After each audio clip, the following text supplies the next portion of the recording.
the weekend by China and the U.S. NPR's Emily Sullivan has the latest. That temporary truce followed a meeting between President Trump and Chinese President Xi Jinping at a gathering of world leaders in Argentina. The U.S. had been scheduled to increase tariffs on $200 billion worth of Chinese goods in the new year, as part of a month-long trade war that's vexed global markets, now on hold. This morning, the Dow shot upward, surging more than 300 points, just over 1%. The tech-heavy Nasdaq and the Standard & Poor's 500 stock index also both rose more than 1%. Asian markets saw an even larger boost. The Hang Seng and Shanghai Composite were both up more than 2.5%. Emily Sullivan, NPR News, Washington. U.S. stocks higher this hour. The Dow's up 164 points, more than 0.5% at 25,702.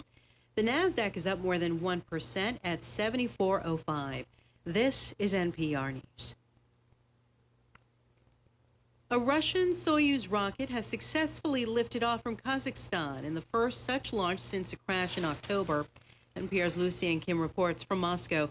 The Soyuz capsule, carrying 3 crew members, is planned to dock with the International Space Station afternoon Eastern Time. A Russian, an American, and a Canadian were aboard the Soyuz spacecraft when it lifted off from Russia's Baikonur Cosmodrome in Kazakhstan.